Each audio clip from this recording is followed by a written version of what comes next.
नमस्कार। आज हम प्रोस्टेम इन्फो सिस्टम्स लिमिटेड पर एक नज़र डाल रहे हैं। इसका एनएसई कोड है प्रोस्टम और बीएसई पर 544410। हाँ, ये कंज्यूमर ड्यूरेबल सेक्टर की कंपनी है, खासतौर पे जो अदर इलेक्ट्रिकल इक्विपमेंट प्रोडक्ट्स वाला सेगमेंट है उसमें। बिल्कुल।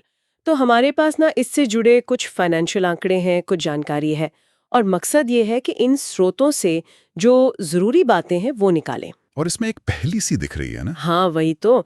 एक तरफ शेयर की कीमत तो देखो आसमान छू रही है, पर कुछ और इंडिकेटर्स हैं जो कुछ अलग ही कहानी कह रहे हैं। सही। तो चलिए कोशिश करते हैं समझने की कि ये विरोधाभास क्यों है। ठीक है। शुरुआत में देखते हैं कंपनी ने अपना काम कैसे शुरू किया।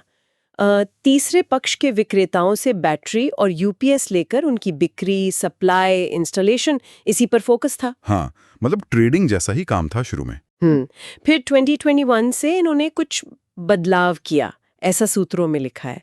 पर वो बदलाव ठीक ठीक क्या है वो पूरी तरह साफ नहीं है। ये जानना जरूरी होता। शायद उसका कुछ कनेक्शन हो आज की स्थिति से, पर ठीक है, जो आंकड़े हैं उन पर फोकस करते हैं। हाँ, तो कंपनी इलेक्ट्रिकल उपकरण क्षेत्र में है, ये तो पक्का है। बिल्कुल। और अब आते हैं असली दिलचस्प बात पर।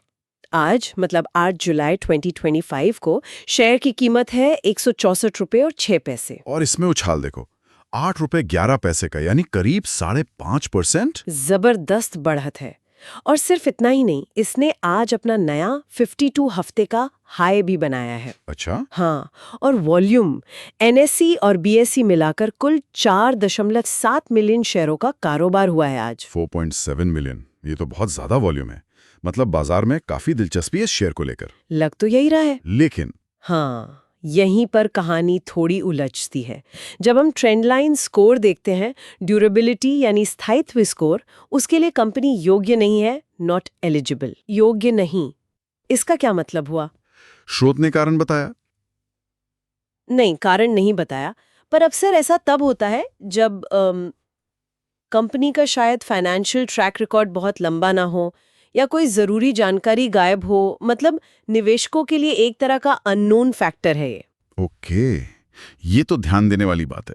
और बाकी स्कोर्स, वैल्यूएशन वगैरह? हाँ, वहीं पर तो असली पेंच है। वैल्यूएशन स्कोर देखो, 100 में से सिर्फ 2.8। सिर्फ 2.8? हाँ, और इसे महंगा माना जा रहा है, एक्सपेंसिव। मतलब ये कि जो अभी शेयर की कीमत है वो शायद कंपनी की कमाई या उसकी असल वैल्यू के हिसाब से काफी ज्यादा है। ओह। और इतना ही नहीं, मोमेंटम स्कोर यानी गति का जो स्कोर है वो भी सिर्फ 7.6 है। और इसे तकनीकी रूप से मंदी यानी टेक्निकली बेरिश माना जा रहा है। एक मिनट, ये तो बड़ा अजीब है। शेयर नए हाई पर, वॉल्यूम इतना जबरदस्त, और आप कह रहे हैं वैल्यूएशन महंगा और टेक्निकल ट्रेंड मंदी का। बिल्कुल, यही विरोधाभास है। तो इसका मतलब क्या टेक्निकल चार्ट्स या इंडिकेटर्स ये इशारा कर रहे हैं कि ये जो उछाल है ये शायद टिकेगा नहीं या गिरावट आ सकती है? हाँ हाँ, बिल्कुल ऐसा हो सकता है। मोमेंटम स्कोर यही बताता है कि हालिया प्राइस एक्शन के बावजूद अंडरलाइन टेक्निकल ट्रेंड शायद कमजोर है या मंदी का संकेत दे रहा है। ये तो बड़ी उलझन वाली बात हो गई। हाँ, अक्सर ऐसा होता है जब कोई खबर या शॉर्ट टर्म सेंटिमेंट शेयर को ऊपर ले जाता है, पर कंपनी के फंडामेंटल्स या लॉन्ग टर्म टेक्निकल ट्रेंड शायद उतने मजबूत ना हो। और इसमें एक चीज और है। क्या? सूत्रों के मुताबिक एनालिस्ट्स ने कोई प्राइस टारगेट भी नहीं दिया इसके लिए। कम से कम हमारे पास जो जानकारी है उसमें इसका जिक्र नहीं है। अच्छा, एनालिस्ट कवरेज भी नहीं है या टारगेट नहीं है, ये भी एक तरह से जानकारी की कमी है ना?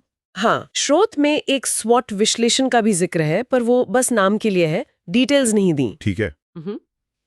तो अगर हम सब कुछ एक साथ रखें, एक इलेक्ट्रिकल उपकरण कंपनी जिसने बैटरी यूपीएस से शुरुआत की, 2021 से कुछ बदला जो हमें नहीं पता क्या है, शेयर ने हाल में गजब का प्रदर्शन किया, नया हाई बनाया। हाँ। लेकिन साथ ही वैल्यूएशन बहुत महंगा है, टेक्निकल सिग्नल मंदी का है, ड्यूरेबिलिटी पर सवाल है और एनालिस्ट का कोई टारगेट भी नहीं। सही कहा, सब कुछ मिला जुला सा है। तो फिर सवाल ये उठता है। हाँ, और यही वो सवाल है जिस पर हमें सोचना चाहिए।